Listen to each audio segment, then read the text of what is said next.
نحمده ونصلي على رسوله الكريم. أما بعد فأعوذ بالله من الشيطان الرجيم. بسم الله الرحمن الرحيم.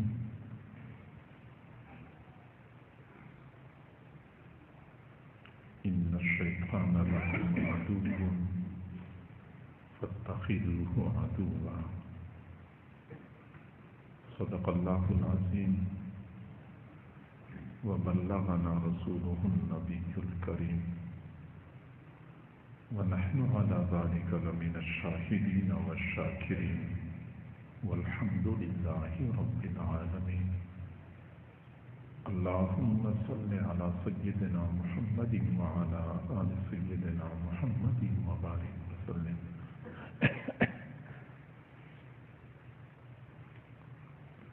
اللہ رب العزت نے ہمیں اپنی بندگی کے لیے پیدا فرمایا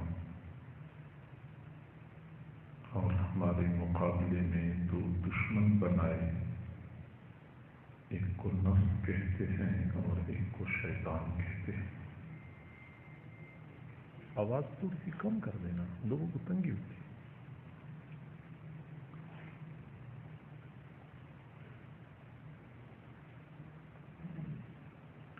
نفس اور شیطان بندے کو اللہ کی بندگی سے ہٹا کر اپنی پیروی پہ لگاتے ہیں، اور یہ بندے کا امتحان ہوتا ہے کہ وہ اپنے ان دو دشمنوں کے ساتھ کیسے نبرد آزما ہوتا ہے اور ان کی پیروی کے بجائے اللہ کی پیروی والی زندگی گزارتا ہے. ان دو دشمنوں میں سے ایک جو ہمارا اپنا نفس ہے، یہ انسان کے اپنے اندر کا دشمن ہے. قرآن مجید میں اور احادیث مبارکہ میں اس کا تذکرہ پایا جاتا ہے بڑا خطرناک. دوسرا جو دشمن ہے وہ شیطان ہے. شیطان بدنام تو بہت ہے، خطرناک اتنا نہیں ہے. تاہم اتنی سی بات ہے کہ نفس وہ دشمن ہے کہ اگر اس پر محنت کی جائے، اس کی اصلاح کی کوشش کی جائے تو اس کی اصلاح ہو سکتی ہے، اور یہی نفس بندے کے ساتھ نیک کاموں میں معاون اور مددگار بن جاتا ہے. جبکہ شیطان ہمارا وہ دشمن ہے جس کی کبھی بھی اصلاح نہیں ہو سکتی. نہ اس کی اصلاح ہو سکتی ہے، نہ یہ کسی کی منت سماجت کو مانتا ہے، نہ یہ رشوت قبول کرتا ہے، نہ کسی کی دھمکی کا اس پر اثر ہوتا ہے. اس کا واحد علاج یہ ہے کہ اس کے ساتھ دشمنوں والا سلوک کیا جائے. ان الشیطان لکم عدو فاتخذوہ عدوا. شیطان تمہارا دشمن ہے اور اس کو دشمن بنا کے رکھو.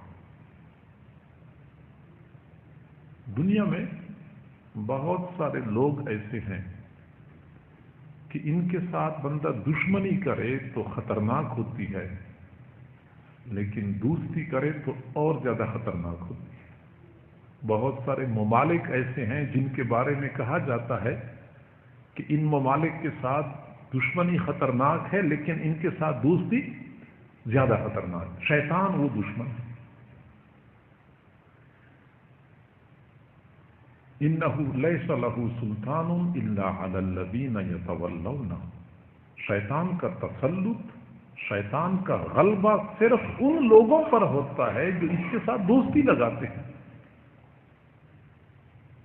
اور دوستوں کے لیے زیادہ خطرناک ثابت ہوتا ہے. اور جو لوگ اس شیطان کو دشمن سمجھتے ہیں اور دشمنوں کی طرح سلوک کرتے ہیں تو شیطان ان پر حاوی نہیں ہو سکتا. ہمیشہ کے لیے شیطان دوستی میں لوگوں کو نقصان پہنچاتا ہے۔ بہرحال شیطان ہمارا وہ مشہور اور معروف دشمن ہے جو اکثر ہم تذکرہ کرتے رہتے ہیں کہ شیطان نے گناہ کروایا، شیطان نے دھوکہ دیا، شیطان نے گمراہ کیا۔ شیطان ہے کیا چیز، اور یہ ہمیں نقصان کیسے پہنچاتا ہے اور اس سے بچاؤ کا راستہ کیا ہے؟ تو سمجھ لیں کہ شیطان یہ جنات کے قبیلے میں سے ہے، کان من الجن، قرآن پاک اس بات پر گواہ ہے۔ اس کا پرانا نام عزازیل ہے، فرشتوں کی جماعت میں تھا۔ حضرت آدم علیہ السلام کے سامنے سجدہ نہیں کیا تو اللہ تعالیٰ نے فرمایا فخرج منہا فإنک رجیم، نکل جا میرے دربار سے، تو مردود ہے۔ اب جب اس کو حضرت آدم علیہ السلام کو سجدہ نہ کرنے کی وجہ سے اللہ کے دربار سے نکالا جا رہا تھا، اس دن سے اس نے ہمارے ساتھ دشمنی شروع کر دی۔ اس وقت اس نے قسم کھائی فَبِعِزَّتِكَ لَأُغْوِيَنَّهُمْ أَجْمَعِينَ، اے اللہ تیری عزت کی قسم، میں اولاد آدم کو سب کے سب کو گمراہ کر دوں گا۔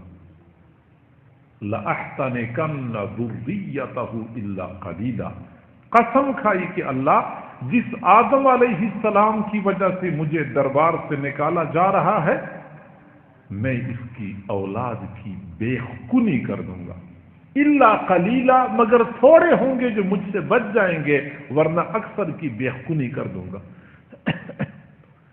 شیطان کی ہمارے ساتھ دشمنی 2-4 سالوں کی بات نہیں ہے، 200-400 سال کی بات نہیں ہے، 1000-2000 سال پرانی بات نہیں ہے۔ جس دن سے حضرت آدم علیہ السلام مسجود ملائکہ بنے ہیں، اس دن سے شیطان نے ہمارے ساتھ دشمنی کا آغاز کیا ہے۔ اور آپ حیران ہو جائیں گے، بچہ پیدا ہوتا ہے، بخاری شریف کی روایت ہے، ما من مولود الا یمسہ الشیطان حین یولد فیستحل صارخا من مس الشیطان الا مریم وابنہا۔ فرمایا کہ جب بھی بچہ پیدا ہوتا ہے، بچہ پیدا ہوتے ہی شیطان اس کو کچوکا مارتا ہے، اور اسی شیطان کے چھیڑنے کی وجہ سے بچہ رو پڑتا ہے۔ یعنی پیدا ہوتی ہی شیطان بچے کو چھیڑنا شروع کر دیتا ہے۔ سب سے پہلے بچے کو چھیڑتا ہے شیطان۔ یہ اور بات ہے کہ شیطان کے چھیڑنے میں پھر بچے کے لیے حکمت یہ ہے کہ جب بچے کو چھیڑا جاتا ہے تو بچہ رو پڑتا ہے، جب رو پڑتا ہے تو اس کے پھیپھڑے حرکت شروع کر دیتے ہیں اور اپنے کام میں فعال ہو جاتے ہیں، اور جب بچہ روتا نہیں ہے تو پھر ڈاکٹر پریشان اور گھر والے پریشان کہ بچہ پیدا ہوا ہے، بچہ رویا نہیں ہے، گویا کہ جب تک یہ روتا نہیں ہے تب تک پھیپھڑے ایکٹیو نہیں ہوتے۔ شیطان بچے کی پیدائش کے وقت چھیڑخانی شروع کر دیتا ہے،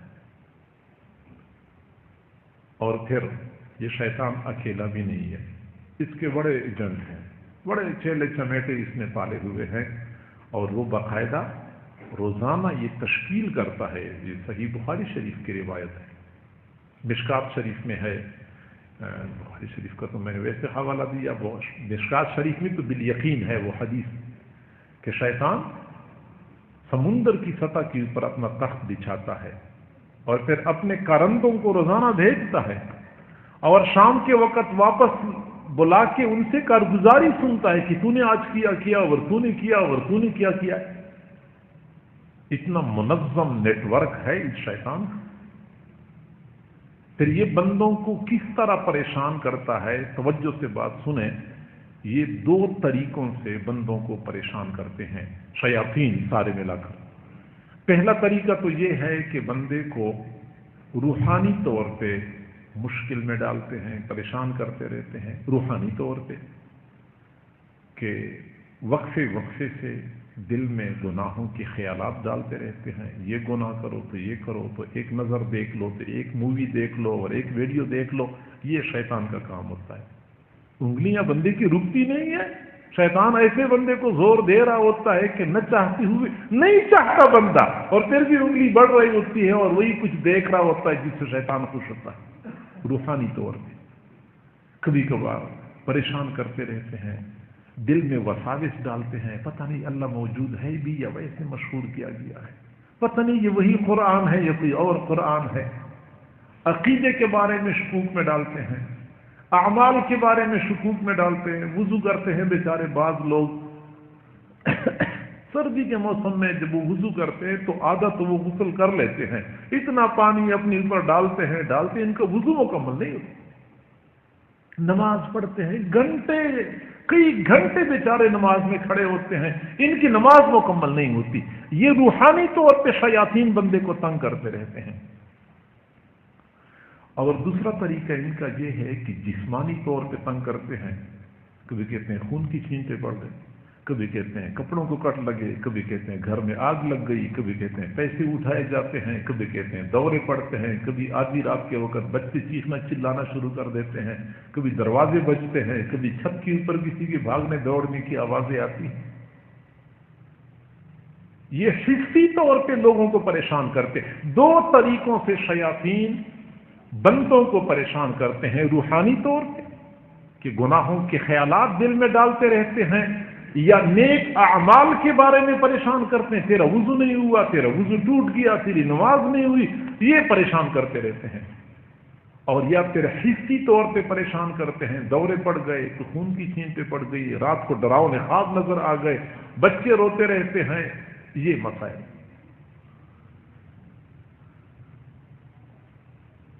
اب یہ بات یاد رکھیں کہ اللہ تعالیٰ نے اس دنیا میں توازن رکھا ہے۔ توازن کا معنی یہ ہے کہ اگر کہیں کوئی شر موجود ہے تو اس کے مقابلے میں اللہ نے خیر بھی پیدا فرمائی ہے۔ شر کے لیے میدان کھلا نہیں چھوڑا کہ شر اپنی مرضی سے اپنا اثر رسوخ بڑھاتا رہے، نہیں، خیر سامنے آ جاتی ہے، شر کا راستہ روک لیتی ہے، یہ قانون خداوندی ہے۔ اب یہاں پہ بھی اللہ نے ایسا ہی نظام بنایا ہوا ہے کہ وہ شیاطین جو بندے کے دل میں گناہوں کے خیالات ڈالتے رہتے ہیں، اللہ کی وجود کے بارے میں، ایمان کے بارے میں، اعتقادات کے بارے میں وساوس ڈالتے رہتے ہیں، ان شیاطین کے مقابلے میں اللہ تعالیٰ نے ہر بندے کے ساتھ ایک فرشتہ مقرر کیا ہے۔ ما منکم من احد الا ومعه قرینان، قرین من الملائکۃ وقرین من الجن۔ تم میں سے ہر بندے کے ساتھ اللہ نے دو قرین، دو ساتھی متعین فرمائے ہیں۔ ایک جنات میں سے، وہ جن کیا کرتا ہے کہ اس کے دل میں وقفے وقفے سے گناہوں کے خیالات ڈالتا رہتا ہے، وساوس ڈالتا رہتا ہے، اور اس کے مقابلے میں ایک فرشتہ ہوتا ہے جو وقفے وقفے سے خیر کی باتیں ڈالتا رہتا ہے۔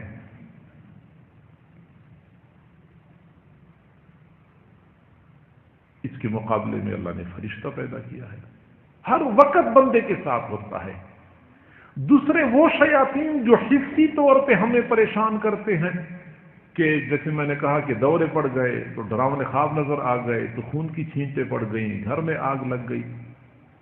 ایسے شیاطین کے لیے اللہ رب العزت نے کچھ فرشتے متعین فرمائے ہیں جو خدائی سیکورٹی گارڈ کا کام کرتے ہیں۔ جب بھی شیاطین قریب آتے ہیں، فرشتے ان کو دھکیل دیتے ہیں اور بندے کے قریب نہیں آنے دیتے۔ یہ خدائی محافظ ہوتے ہیں جو شیاطین اور جنات سے بندوں کو بچاتے ہیں، یہ اللہ کی طرف سے متعین ہوتے ہیں۔ اب پھر آپ سوچ رہے ہوں گے کہ اچھا، جب اللہ کی طرف سے متعین ہوتے ہیں تو ہمارے گھروں میں جنات کیوں فساد برپا کرتے ہیں، اور یہ دورے کیوں پڑتے ہیں، اور چیخنا چلانا کیوں ہوتا ہے؟ تو میں آپ کو بتاؤں کہ ہمارے اپنی کچھ کمزوریاں ہیں، کچھ ایسے اعمال ہیں جن کے کرنے سے وہ خدائی محافظ فرشتے پیچھے ہٹ جاتے ہیں اور شیاطین کے لیے میدان خالی رہ جاتا ہے پھر وہ کھل کے کھیلتے ہیں۔ یہ احادیث سے ثابت ہے، میں کوئی ہوائی بات نہیں کرتا، نہ میں آپ کو عملیات سکھانا چاہتا ہوں۔ شاید آپ میں سے کوئی بندہ سوچ رہا ہوگا کہ کوئی عملیات کی باتیں شاید آج سکھا رہے ہیں تو ہم عامل بن جائیں گے، پھر ہم لوگوں کا علاج کریں گے، ہمارا کام چل پڑے گا۔ ٹھیک، میں قرآن و حدیث کے حوالے سے کچھ باتیں آپ کو سمجھانا چاہتا ہوں۔ تو کچھ ہمارے کام ایسے ہیں جن کی وجہ سے وہ فرشتے پیچھے ہٹ جاتے ہیں، شیاطین کے لیے کھل کے کھیلنے کا موقع مل جاتا ہے، پھر وہ ہمیں تنگ کرتے رہتے ہیں۔ اب میں آپ کو بتاؤں، ہمارے کچھ کام تو وہ ہیں کہ ہم خود شیاطین کو گھر میں آنے کی دعوت دیتے ہیں اور شیاطین کو گھر میں اڈا فراہم کرتے ہیں، یہ ہمارے اعمال ہیں۔ مثلا حضور صلی اللہ علیہ وسلم نے فرمایا فراش للعبد وفراش لامرأته وفراش لضيفه والرابع للشیطان۔ ایک بستر تو بندہ اپنے لیے گھر میں رکھتا ہے، ایک اس کی بیوی کے لیے ہوتا ہے، ایک ضرورت کے وقت مہمان کے لیے بستر رکھا جاتا ہے۔ اگر چھوٹا بستر ہوگا تو وہ شیطان کے لیے ہوگا، گویا کہ شیاطین پھر آ کے اس بستر میں ڈیرے ڈال لیتے ہیں۔ چھوٹے سے مراد یہ چھوٹا عدد نہیں ہے، مراد یہ ہے کہ ضرورت سے زیادہ۔ اب ظاہری بات ہے کہ مہمان جب آتا ہے تو ایک تو نہیں آتا، اگر دو آ گئے تو پھر کیا کریں گے، تین چار آ گئے تو پھر کیا کریں گے۔ سمجھانا مقصود ہے کہ ضرورت کے بقدر تو آپ بستر رکھ سکتے ہیں، لیکن ضرورت سے زیادہ خامخواہ میں حرص ہے یا نمائش ہے یا دکھلاوا ہے تو پھر اس طرح کی چیزیں حقیقت میں شیاطین کو گھر میں دعوت دینے کے مترادف ہیں، پھر وہی شیاطین آ کے ڈیرے ڈال لیتے ہیں۔ آپ صلی اللہ علیہ وسلم نے فرمایا فرس للانسان وفرس للرحمن وفرس للشیطان۔ ایک گھوڑا تو اللہ کے لیے بندہ رکھتا ہے، گھر میں پالتا ہے کہ ضرورت کے موقع پہ اسی گھوڑے پہ سوار ہو کے میں قتال کروں گا، میں کلمت اللہ کے اعلاء کی کوشش کروں گا، دین کا تحفظ کروں گا۔ یہ رحمان کے لیے ہوتا ہے یہ گھوڑا۔ ایک گھوڑا اپنے انسان کی اپنی ذات کے لیے ہوتا ہے کہ وہ ضرورت کے موقع پہ سفر کرتا ہے اور سہولت مہیا کرتا ہے اپنے لیے، اپنے اہل و عیال کے لیے۔ اور اگر تیسرا گھوڑا ہے تو وہ شیطان کے لیے ہے، گویا کہ پھر شیطان اسی گھوڑے پہ سوار رہتا ہے۔ تو لہذا ضرورت سے زیادہ سواریاں گھر میں رکھنا شریعت میں ناپسندیدہ ہے۔ ضرورت کے لیے ایک آدمی اپنے لیے اپنی کار یا موٹر سائیکل رکھ لیتا ہے، بہت اچھی بات ہے۔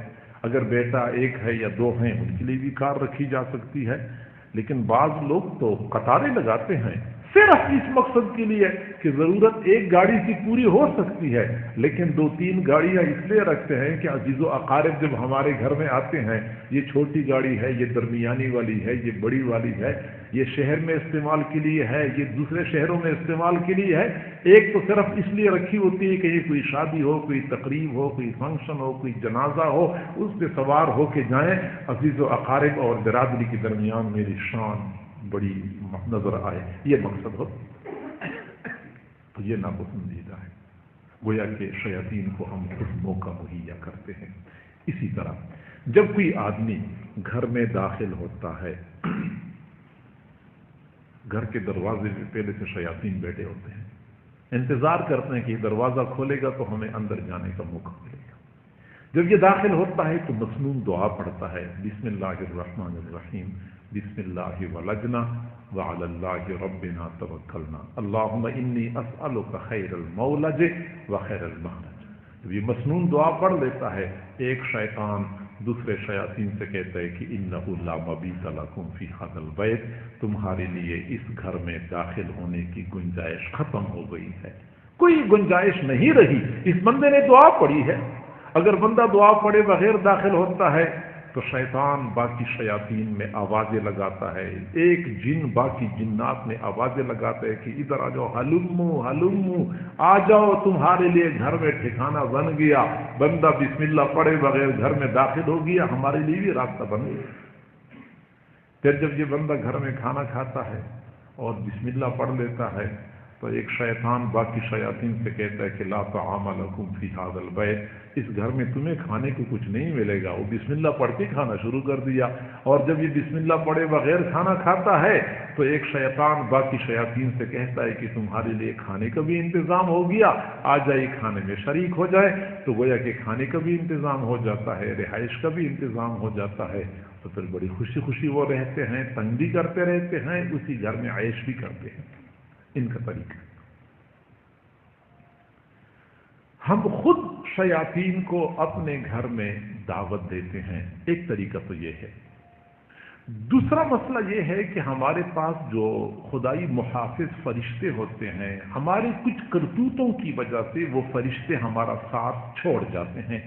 مثلا یہ فرشتے بڑے باحیا ہوتے ہیں، اتنے باحیا ہوتے ہیں کہ جب بندہ بیت الخلاء میں داخل ہوتا ہے تو یہ فرشتے ساتھ نہیں جاتے، رحمت کے فرشتے بیت الخلاء میں ساتھ جو محافظ ہوتے ہیں ساتھ نہیں جاتے۔ گھر میں اگر کوئی خاتون ننگے سر پھر رہی ہے، فرشتے وہ گھر چھوڑ دیتے ہیں، شرم آتی ہے ان کو۔ ہاں کبھی کبھار تو سر سے دوپٹہ اتر جاتا ہے مجبوری میں، لیکن اگر کسی خاتون نے عادت بنائی ہوئی ہے اور مستقلاً گھر میں ننگے سر پھیرتے رہتی ہیں، فرشتے اس گھر سے نکل جاتے ہیں۔ حضور صلی اللہ علیہ وسلم نے فرمایا لا تدخل الملائکۃ بیتا فیہ سورۃ ولا کلب، جس گھر میں کتا ہوتا ہے، لوگ شوقیہ طور پہ کتا پالتے ہیں، نہ وہ پہرے کے لیے ہوتا ہے نہ وہ شکار کے لیے ہوتا ہے، فقط شوقیہ طور پہ کتا پالتے ہیں، ایسے گھر میں فرشتے داخل نہیں ہوتے۔ جس گھر میں تصویریں آویزاں ہوتی ہیں اس گھر میں فرشتے داخل نہیں ہوتے۔ آپ صلی اللہ علیہ وسلم نے فرمایا لا تصحب الملائکۃ رفقۃ فیہا کلب ولا جرس، جس قافلے میں کتا جا رہا ہوتا ہے رحمت کے فرشتے اس قافلے کے ساتھ نہیں جاتے، یا جس قافلے میں جانور کے گلے میں گھنٹی ہوتی ہے، اس گھنٹی کی آواز سے فرشتوں کو اتنی نفرت ہے کہ اس قافلے کے ساتھ فرشتے نہیں جاتے۔ اور گھنٹی کی تو سادہ آواز ہوتی ہے جو جانور کے گلے میں ڈالتے ہیں، اور یہ جو ہماری جیبوں میں ہر وقت بجنے والے یہ موبائل ہیں اور یہ مختلف قسم کے ٹیونز ہیں، اور یا پھر گھروں میں میوزک اور موسیقی کے آلات بج رہے ہوتے ہیں، ساز باجوں کی بھرمار ہے، تو ان حالات میں فرشتے کہاں اس گھر میں ٹھہر سکتے ہیں؟ تو گویا کہ ہم اپنی غلطی کے ساتھ فرشتوں کو اپنے آپ سے دور کر دیتے ہیں۔ وہ فرشتے جو خدائی محافظ کا کام دیتے ہیں، شیاطین کو ہم سے دور بھگاتے ہیں۔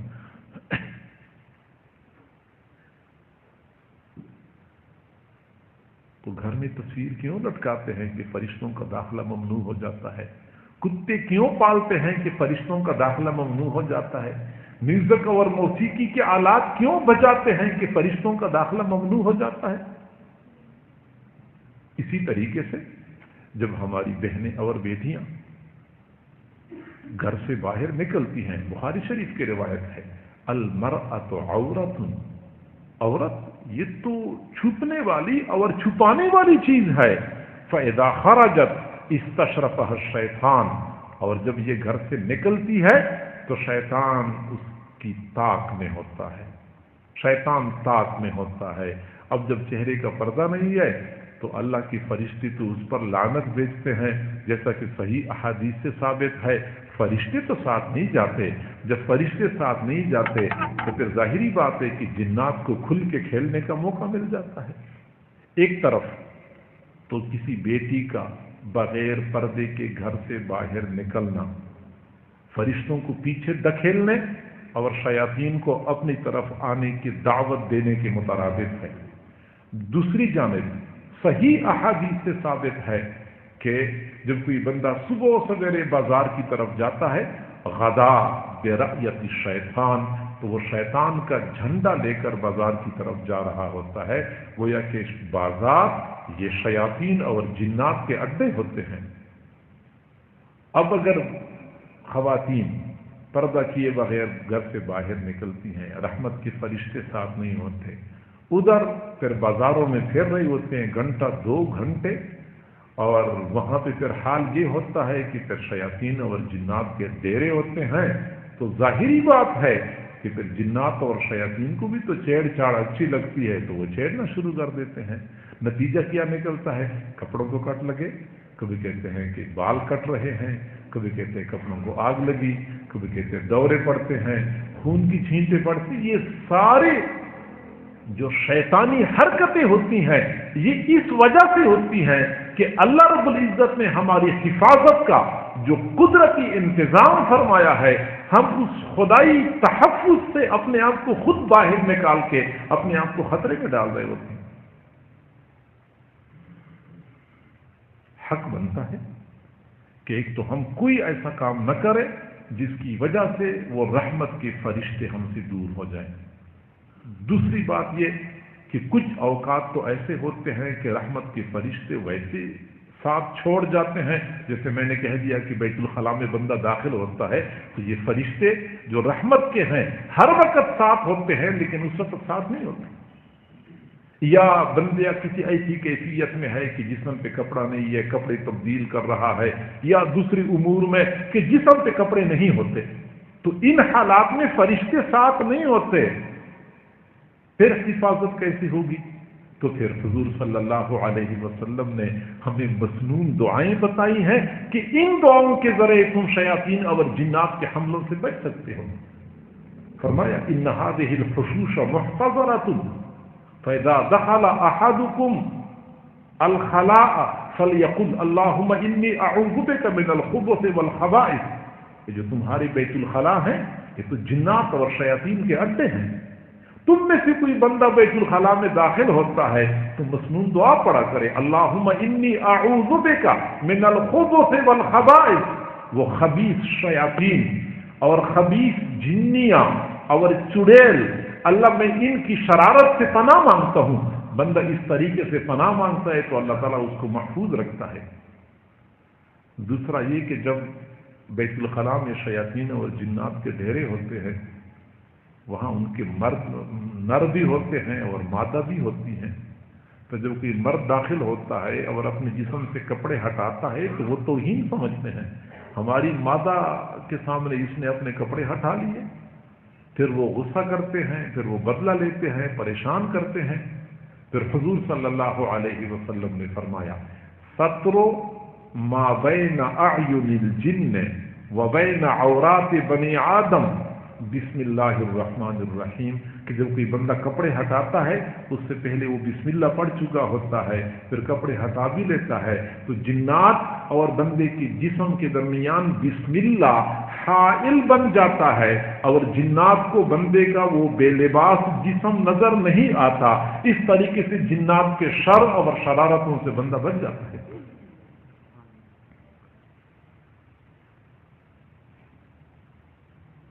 مسنون دعاؤں کا اہتمام کریں. کوئی ایسا کام نہ کریں کہ جس کی وجہ سے شیاطین وہ رحمت کے فرشتے ہم سے ہٹ جاتے ہیں اور شیاطین پھر ہمیں تنگ کرتے رہتے ہیں، اور اکثر ہمارے ہاں ایسا ہی ہوتا ہے. ایک تو یہ کام کریں. دوسری بات یہ ہے کہ جب بھی اس طرح کوئی مسئلہ بن جاتا ہے پھر ہمارا پہلا کام یہ ہوتا ہے کہ ہم کسی اچھے عامل کی تلاش میں ہوتے ہیں. اگر عامل اچھا ہو، میرے بھائی جو معذرت کے ساتھ میں عرض کرتا ہوں کہ 100 میں سے 2 عامل شاید اچھے ہوں، 98 عامل غیر اچھے ہوتے ہیں. ان کا کاروبار ہے، ان کا پیشہ ہوتا ہے، ان کا مقصد یہی ہوتا ہے کہ ہمارا کام چلتا رہے. کیونکہ اکثر ایسا ہوتا ہے کہ کیس جنات کا ہوتا ہی نہیں ہے. یہ خواہ ہمیں جنات کا کیس بنا دیتے کہ وہ بڑے جنات ہیں اور بڑے دیو ہیں اور 3 ہندو ہیں اور 2 عیسائی ہیں اور 1 مسلمان ہے. یہ بھی بتا دیتے ہیں یہ اتنے ہندو ہیں اور اتنے عیسائی ہیں، اتنے مسلمان ہیں. بس کسی بندے کو نفسیاتی طور پہ مرعوب کرنا اور پریشان کرنا مقصود ہوتا ہے. اور آپ یقین کریں ان کو ایسے ٹیکنیک آتے ہیں، ایسے سبحان اللہ، یعنی اچھا بلا سمجھدار بندہ ایسا ان کو وہ بیوقوف بن جاتا. میں اپنے ایک دوست کو جانتا ہوں، مفتی ہے. گھر میں کوئی مسئلہ بن گیا، چلو گھر میں لڑائی جھگڑے تو ہوتے رہتے ہیں، تو ان کی بیوی ہے تو بھابیاں ہیں لڑائیاں کر رہی ہیں، تو لڑائیاں ہوتی ہے تو یہ وہ تو فہم سے مسئلہ حل کر دے. نہیں، لگتا یہ ہے کہ ہمارے گھر میں کوئی اثرات ہیں. اب اثرات کے لیے ایک عامل کو بلایا. عامل جو ہی گھر میں داخل ہو گیا، او ہو، اس نے ایسی آنکھیں کھولی، یا اللہ میں حیران ہوں تم لوگ اس گھر میں رہ کیسے رہے ہو، تمہاری ہمت ہے، اس گھر میں تو ایسا حال ہے، یہ دیکھنا دیواروں کے اوپر جنات ہے، وہ چھت کے اوپر جنات، وہ درخت کے اوپر جنات ہے، او ہو حیرانگی والی بات ہے، آپ لوگ کیسے جی رہے ہیں؟ اور گھر والوں کو اتنا پریشان کر دیا کہ واقعی پہلے تو ہم جی رہے تھے، لگتا ہے کہ آج ہم نہیں جی سکیں گے کیونکہ اب آخری رات، اچھا کیا کرنا چاہیے تھا، بس میں اس کا علاج کر لیتا ہوں۔ پھر اپنے موکلات کو بلا لیا، کچھ پڑھائی کر لی، پھر کہنے لگا اپنے آپ کے ساتھ پکڑو اور مارو، اور وہ بھاگ گیا اور وہ بھاگ گیا، اس طرح ادھر ادھر بھاگ گئے، اتنے پکڑے لیے، اتنے گرفتار ہو گئے، اتنے مارے گئے، اتنے زخمی ہو گئے اور اتنے بھاگ گئے۔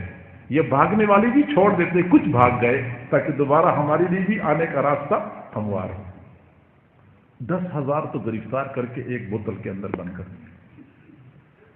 تماشا، یعنی بندہ اچھا بلا سمجھدار بندہ بھی عقل کام چھوڑ جاتی ہے، ایسی ایسی باتیں کرتے رہتے ہیں، اتنے گرفتار ہو گئے، اتنے مر گئے، اور ہزاروں سے کم کی تعداد ہوتی نہیں ہے، اور اتنے بھاگ گئے، اچھا اب دوبارہ نہیں آئیں گے، مسئلہ حل ہو گیا، اور مجھے میری فیس دے دو، فیس لے لی اور چلا گیا۔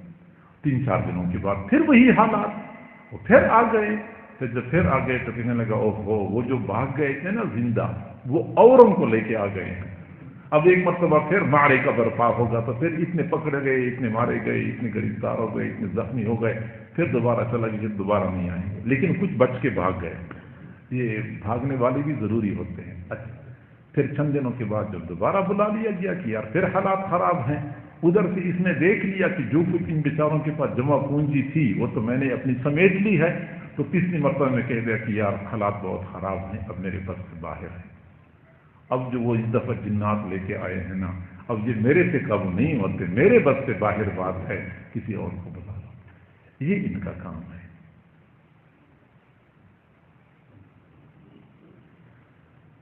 میں مانتا ہوں کہ کچھ عملیات والے اچھے ہوتے ہیں، واقعی وہ صحیح ہوتے ہیں، اور ویسے بھی میں آپ کو بتاؤں کہ کئی مرتبہ جنات آتے ہیں، یہ اچھی طبیعت کی جنات ہوتے ہیں، وہ شرارت کی نیت سے نہیں آتے، ویسے خوش طبی کے طور پہ آتے ہیں۔ یہ بھی ایک مسئلہ سمجھ لیں، بعض جنات تو ہوتے شریر ہیں، شیاطین ہوتے، تنگ کرتے ہیں، بعض آتے ہیں خوش طبی کے طور پہ اور خواہ چھیڑ چھاڑ کرتے رہتے ہیں، ان کا اور کوئی پروگرام نہیں ہوتا، وہ چھیڑ چھاڑ کر کے اس طرح کے انسان ایک دوسرے کو چھیڑتے ہیں، خوش طبی کرتے ہیں، اس طرح یہ بھی خوش طبی کرتے رہتے ہیں۔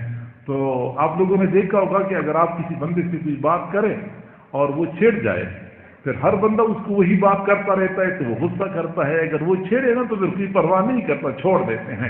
ایسے ہی شیاطین کا مسئلہ بھی ہوتا ہے، جنات کا مسئلہ ہوتا ہے، اگر ایک مرتبہ بندہ پریشان ہو گیا اور چھیڑ گیا تو پریشان کرتے رہتے ہیں، اگر نہیں پریشان ہوتا تو وہ چھوڑ دیتے ہیں، پرواہ نہیں کرتے۔ کئی مرتبہ ایسا بھی ہوتا ہے کہ گھر کے اندر کوئی بندہ ہوتا ہے، وہ تنگ کرتا رہتا ہے، اور قریب کے شہر میں، اصل میں تجربات اس لیے بتاتا ہوں، میرا مزاج نہیں ہے، لیکن اس لیے بتاتا ہوں کہ آپ لوگوں کو بھی گھر میں اس طرح کی پریشانیوں سے واسطہ پڑتا رہتا ہے۔ ہمارے جاننے والے کچھ لوگ ہیں، وہ کہنے لگے ہمارے گھر میں آگ لگ جاتی ہے، کبھی کپڑوں کو آگ لگ گئی، کبھی بستروں میں آگ لگ گئی، کبھی پردے کو آگ لگ گئی۔ تعلق والے ہیں تو میرا تو ویسی فیلڈ بھی نہیں ہے، لیکن میں نے کہا میں چلا جاتا ہوں، کبھی کبھار بندہ ویسے دیکھنے کے لیے کہ یہ ہے کیا مسئلہ، کیا ماجرا ہے۔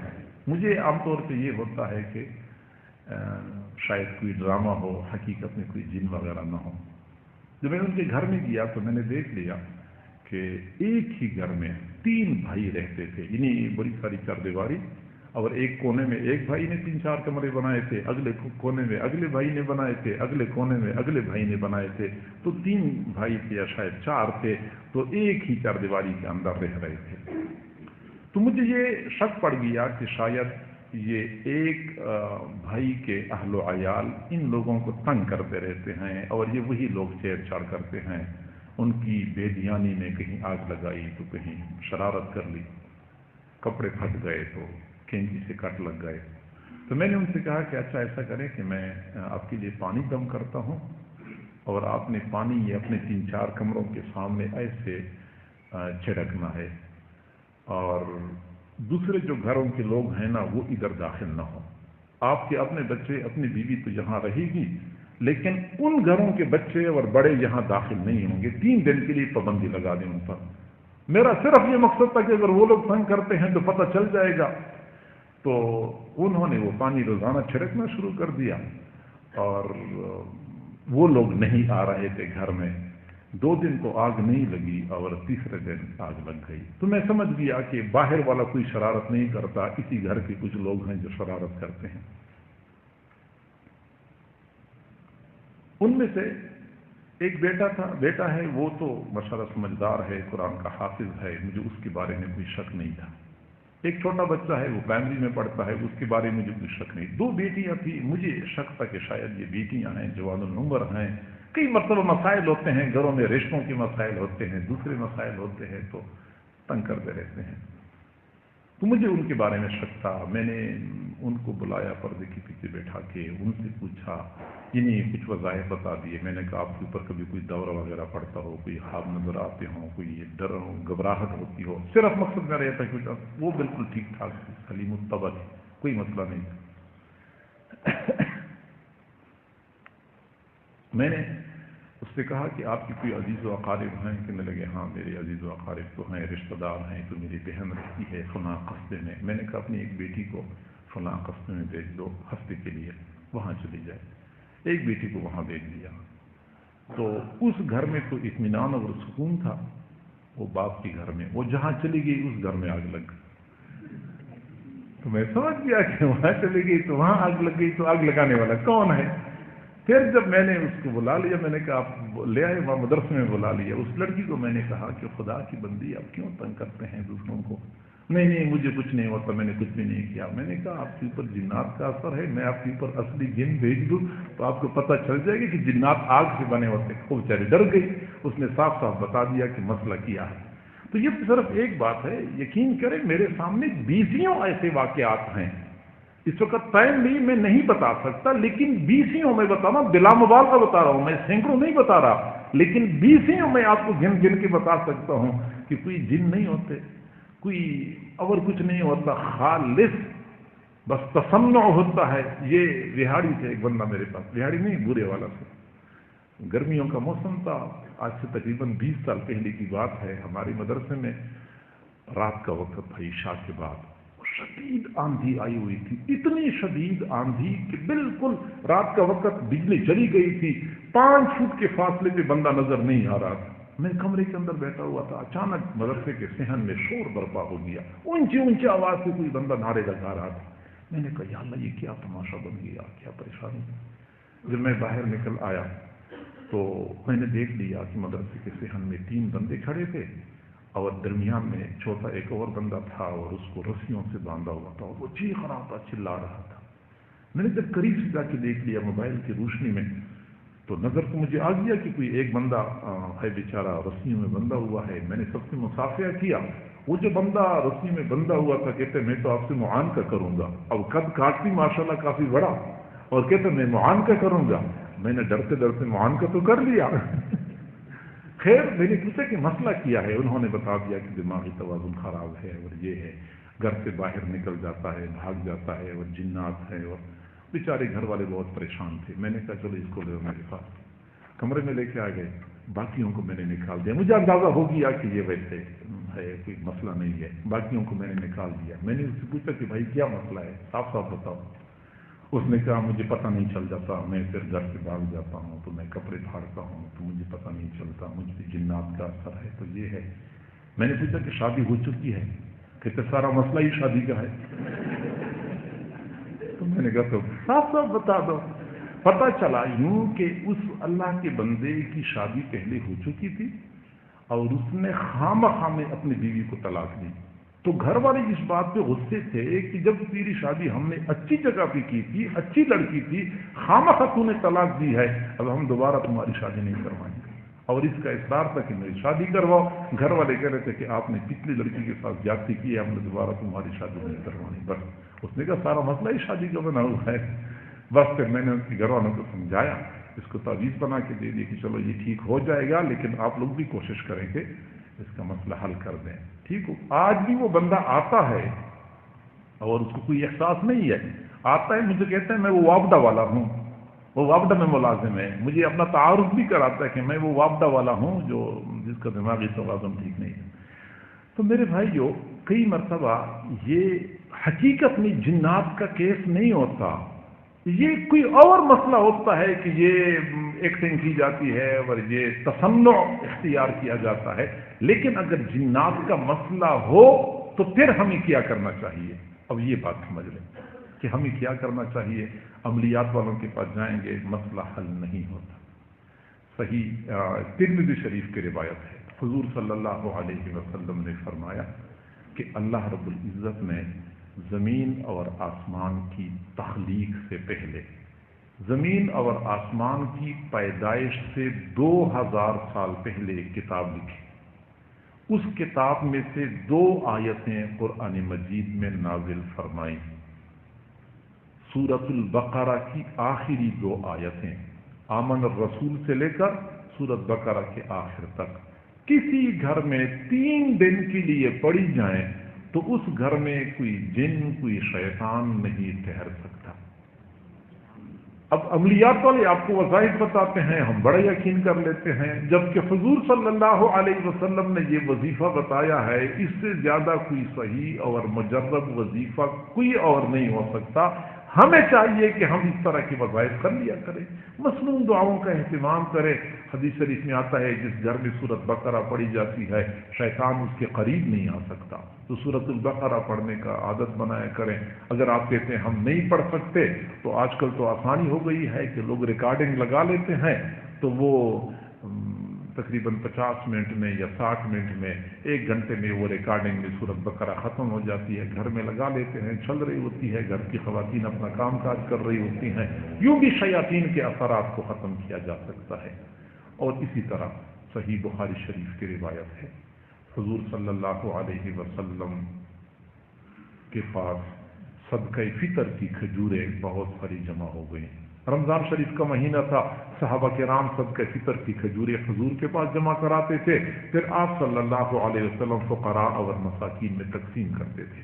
حضرت ابو ہریرہ رضی اللہ تعالی عنہ فرماتے ہیں کہ رمضان شریف کے مہینے میں حضور نے مجھے فرمایا کہ ابو ہریرہ, یہ صدقہ فطر کی کھجوریں جمع ہو چکی ہیں, رات کے وقت ذرا پہرا دے دیا کرو, ایسا نہ ہو کہ چور آ جائے اور لے کے چلا جائے. فرماتے ہیں کہ میں رات کے وقت پہرا دے رہا تھا, آدھی رات کا وقت تھا کہ ایک آدمی مسجد میں داخل ہوا, تیز تیز چلتا ہوا آیا اور سیدھا کھجور کے ڈھیر کے پاس بیٹھ گیا اور ایسی جھولی پھیلائی اور دونوں ہاتھوں سے لپٹے بھر بھر کے جھولی میں ڈالنے شروع کر دی. میں بھاگ پڑا, میں نے اس کو پکڑ لیا, میں نے کہا تو چور ہے اور تو مسجد سے چوری کرتا ہے, میں تمہیں صبح کے وقت حضور صلی اللہ علیہ وسلم کی خدمت میں پیش کروں گا. تو اس نے مجھے کہا کہ میں پیشہ ور چور نہیں ہوں, مجبور ہوں, عیالدار ہوں, بچوں کے لیے کھانے کا کچھ نہیں تھا, اس لیے میں نے مجبوراً یہ قدم اٹھایا ہے, میں دوبارہ نہیں آؤں گا, مجھے معاف کر دو. میں نے معاف کر کے اس کو چھوڑ دیا. صبح کے وقت فجر کی نماز کے بعد حضور صلی اللہ علیہ وسلم نے مجھ سے خود پوچھا کہ ابو ہریرہ آپ کے چور کا کیا بنا؟ میں نے کہا اللہ کے نبی, اس کو تو میں نے پکڑا ہوا تھا, لیکن اس نے مجھے منت سماجت کر لی کہ میں کوئی پیشہ ور چور نہیں ہوں, مجبور ہوں, عیالدار ہوں, مجھے اس پہ ترس آیا, میں نے چھوڑ دیا. فرمایا کہ کربا کا وہو سیعود, اس نے جھوٹ بولا ہے, دوبارہ لوٹ کے آئے گا, یہ دوبارہ آئے گا. فرماتے ہیں کہ اگلی رات کو میں اور زیادہ مستعد بیٹھا ہوا تھا کہ یہ دوبارہ لوٹ کے آئے گا. آدھی رات کے وقت وہ دوبارہ آیا, پھر دوبارہ جھولی میں کھجوریں ڈالنے شروع کر دی, میں نے پھر پکڑ لیا. میں نے کہا تو جھوٹ بولتا ہے, چوری بھی کرتا ہے, جھوٹ بولتا ہے, کل تو نے کہا تھا کہ میں دوبارہ نہیں آؤں گا, تو دوبارہ آ گیا. اس نے پھر منت سماجت شروع کر دی, میں عیالدار ہوں, میں غریب ہوں, میرے بچے بھوکے تھے, مجبوراً میں نے یہ قدم اٹھایا, ورنہ میں ایسا کوئی کام کرنے والا نہیں ہوں, مجھے معاف کر دو, میں دوبارہ نہیں آؤں گا. مجھے ترس آ گیا, میں نے پھر چھوڑ دیا. صبح کے وقت حضور صلی اللہ علیہ وسلم نے پھر مجھ سے پوچھا ابو ہریرہ آپ کی چور کا کیا بنا؟ میں نے کہا میں نے تو پکڑا ہوا تھا لیکن اس نے ایسی باتیں کر لی مجھے ترس آیا میں نے چھوڑ دیا. فرمایا کذبک وہو سیعود, جھوٹ بولا ہے اس نے, دوبارہ رات کو پھر آئے گا. اگلی رات کو میں اور زیادہ مستعد بیٹھا ہوا تھا کہ یہ ضرور آئے گا, اور میں نے آج تو اس کو چھوڑنا بھی نہیں ہے. اور جب رات کے وقت وہ آیا اور میں نے دوبارہ پکڑا, میں نے کہا آج تو جو کچھ بھی ہو جائے میں نے نہیں چھوڑنا. جب وہ سمجھ گیا کہ مجھے اس طرح نہیں چھوڑ رہا تو اس نے مجھے کہا کہ اچھا میں آپ کو ایک قیمتی بات بتاتا ہوں, اگر آپ کو پسند آ جائے پھر تو آپ مجھے چھوڑ دیں گے نا. میں نے کہا ہاں آپ قیمتی بات بتا دیں. اس نے مجھے قیمتی بات یہ بتائی کہ جب آپ رات کو سوئیں تو سونے سے پہلے آیت الکرسی پڑھا کریں, سونے سے پہلے آیت الکرسی پڑھا کریں, اور اللہ کی طرف سے ایک محافظ فرشتہ آپ کی حفاظت کے لیے کھڑا ہو جائے گا. شیاطین اور جنات نہ آپ کے قریب آ سکیں گے نہ آپ کے اہل و عیال کے قریب آ سکیں گے. شیاطین اور جنات آپ کے قریب نہیں آ سکیں گے, آپ کے اہل و عیال کے قریب نہیں آ سکیں گے. فرماتے بات مجھے اچھی لگی, میں نے اس کو چھوڑ دیا. فجر کے بعد حضور صلی اللہ علیہ وسلم نے پھر پوچھا ابو ہریرہ آپ کی چور کا کیا بنا؟ میں نے کہا اللہ کے نبی اس کو تو میں نے پکڑا ہوا تھا اور آج تو میں نے چھوڑنا بھی نہیں تھا, لیکن اس نے ایک قیمتی بات بتائی مجھے وہ اچھی لگی تو میں نے چھوڑ دیا. فرمایا کیا قیمتی بات بتائی؟ میں نے کہا اس نے یہ کہہ دیا کہ آپ آیت الکرسی پڑھا کرے تو اللہ کی طرف سے محافظ فرشتہ ہوگا, شیاطین اور جنات نہ آپ کے قریب آ سکیں گے نہ آپ کے اہل و عیال کے قریب آ سکیں گے. تو جب میں نے یہ کہا تو حضور صلی اللہ علیہ وسلم نے فرمایا صدقک وہو کذوب, یہ بات اس نے سچی کی ہے, ویسے ہے بڑا جھوٹا, بڑا جھوٹا ہے, اس نے یہ بات سچی کی ہے. پھر مجھے فرمایا کہ ابو ہریرہ آپ کو پتا ہے کہ یہ 3 راتیں مسلسل چوری کرنے کے لیے جو بندہ آ رہا تھا یہ کون تھا؟ میں نے کہا مجھے تو نہیں پتا. فرمایا شیطان ہی تو تھا, شیطان ہی تو تھا جو چوری کرنے کے لیے آتا تھا, اور شیطان نے خود کہہ دیا کہ آیت الکرسی پڑھا کرو, شیاطین اور جنات نہ آپ کے قریب آ سکیں گے نہ آپ کے اہل و عیال کے قریب آ سکیں گے. حضور نے فرمایا کہ یہ بات اس نے سچی کی. تو یہ وہ وظیفہ ہے, ہم اہتمام سے کر لیا کریں, کوئی دشواری پیش نہیں آتی, ہم یہ کر لیا کریں تو انشاءاللہ شیاطین اور جنات سے ہم محفوظ رہیں گے. تو ایک تو ایسا کام نہ کریں کہ ہم اپنے گھر میں خود شیاطین کو آنے کی دعوت دیں. دوسرا کوئی ایسا کام نہ کریں جس کی وجہ سے اللہ کی طرف سے جو محافظ فرشتے مقرر ہیں وہ فرشتے ہمارے سے پیچھے ہٹ جائیں.